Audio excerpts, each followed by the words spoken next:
Meditation directly on mind. There are the two traditions of tranquility meditation. The Sutra approach, which contains the very vast Dharma teachings, and the Tantra approach, which contains a very profound approach. At the level of the Sutra teachings, we learn to understand all the projections and creations of our mind.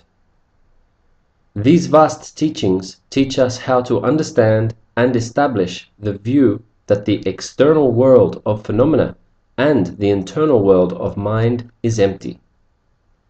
We understand the philosophy of emptiness through these teachings. The profound approach of the VAJRAYANA is not so much concerned with establishing the relationship between outer world and inner mind. Instead, the main focus in the VAJRAYANA is working directly on the mind. Whether outer phenomena are projections or not projections, or whether the outer world is empty or not empty, is not so important at this stage. When one works with the mind, one is trying to discover the very essence, the very nature of mind. When one is progressing towards enlightenment, one is not creating new qualities in the mind or taking the mind from one stage to another.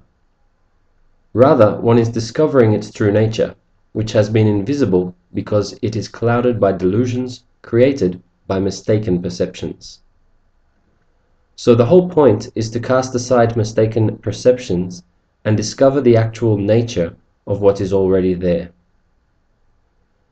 The reason the VAJRAYANA teachings are called that which explains directly, or that which points to meditation, or that which points to mind itself, is that these teachings are concerned with showing how to meditate and uncover the inner mind.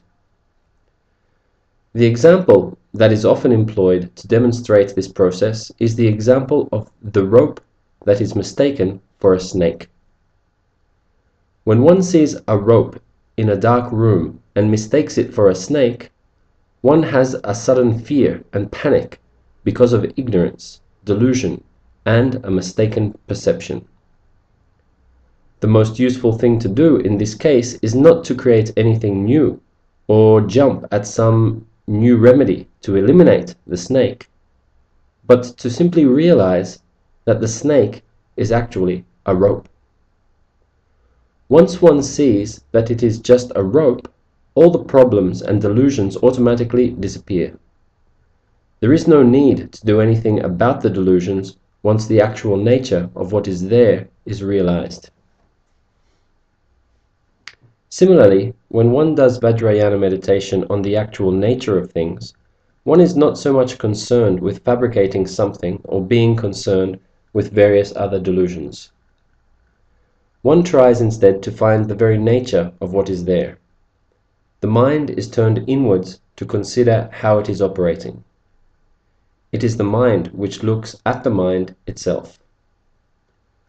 Through this, one begins to understand the very nature of the mind, and one tastes the very essence of how the mind becomes deluded and lost in various phenomena.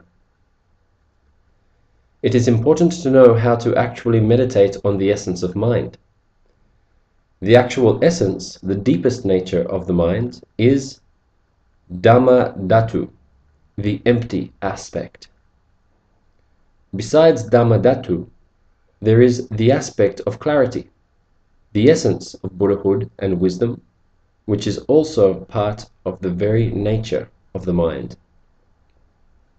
This is the true nature of the mind, and that is eventually discovered.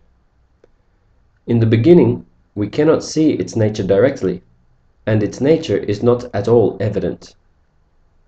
When first examining the mind for its nature, we come to the conclusion that the mind is constantly in the throes of wanting and not wanting, being happy and unhappy.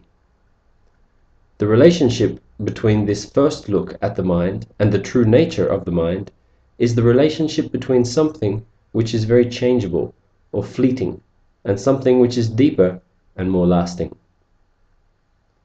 When the mind is in the throes of happiness and sadness, wanting and rejecting, It is like water that is very agitated, full of mud and very stirred up. When we examine it, we only see the agitation, the cloudiness, and the dirtiness. However, if we let the water settle without agitating it, then the very nature of that water, which is clear and calm, emerges. If left alone, it settles to clearness, clarity, and calmness. So when the mind is stirred up by these fleeting and changing thoughts of desire and by emotion, then it is not very clear. It is very turgid. But if we can clear away that dirtiness and agitation, the actual nature of the mind is very lucid and transparent and calm and very peaceful.